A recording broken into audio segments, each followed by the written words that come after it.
আমরা কোনো পলিটিশিয়ান তৈরি করেন নাই, চাটুকার তৈরি করেছি। হুকুমদাতা যারা ছিল, দে শুড বি পানিশড। আপনি হুকুম দিয়ে ছেলে পেলে মারবেন, জনগণকে মারবেন, আর জনগণ এটা করবে। আবার আসেন, দেখেন জনগণ কি করে, ছিঁড়ে ফেলবে। এবার অন্যায় হয়েছে, যারা অন্যায় করেছে সেই তার জন্য তারা শাস্তি পাবে। কিন্তু সাধারণভাবে আপনি এটা করবেন, আপনাকে মনে রাখতে হবে এই পুলিশকে ব্যবহার করেছে কে, তাদেরকে ধরেন। আমি চেষ্টা করব যে হুকুমদাতা যারা ছিল, they should be punished and severely punished. আমাদের দেশে, না পারলে বিদেশে।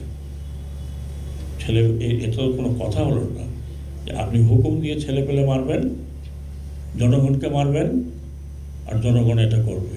আবার আসেন, দেখেন জনগণ কি করে, ছিঁড়ে ফেলবে। এবার হুকুমদাতাদের আমাদের বের করতে হবে যে তারা পুলিশকে এইরকমভাবে ব্যবহার করেছে এবং উদ্দেশ্যটা কি। আপনাদের অনেকেই হয়তো মনে আছে যে আমরা কতিপয় ব্যক্তি 4 তারিখে ছিলাম, আমরা আর্মি সম্বন্ধে কি বলেছি, যে আমাদের আর্মির জওয়ানরা বাইরে ঠিকই আছে, বাট আমরা অনুরোধ করেছি যে আপনারা এদেশের আর্মি, আপনারা একটা গুলি চালাবেন না। এবং আর্মিকে দিয়ে যদি এই কাণ্ড করাতো তাহলে হয়তো দেখতেন যে আরও রক্তপাত হয়ে যাবে।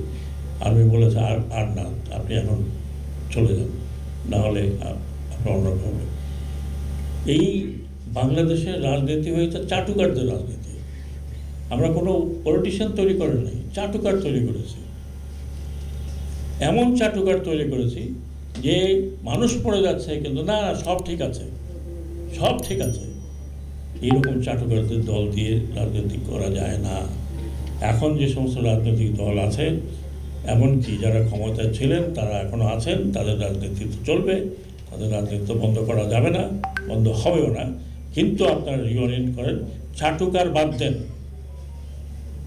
কতগুলো আমাদের চাটুকারিতা চিন্তা করেন। আরে একজন নেতা গেছে, তাকে ফুল দিতে দিতে দিতে দিতে কবরই দিয়ে একরকম, আর উনিও খুব আনন্দ পান। মিডিয়া না থাকলে উনি কথা বলেন না। মিডিয়ার সামনে গিয়ে চাটুকাররা প্রথমে আধা ঘন্টা কথা বলে। এখন কোথায় গেছেন ওনারা? কেউ কোন দিকে পালাচ্ছেন, কেউ কোথায় আত্মগোপন করে আছেন, because you are anti people. আপনারা চাটুকারি করেছেন, আপনার সঠিক পরামর্শ দেননি। আপনার হালুয়া রুটি খাওয়ার দরকার ছিল। কারাপশন, চিন্তা করেন।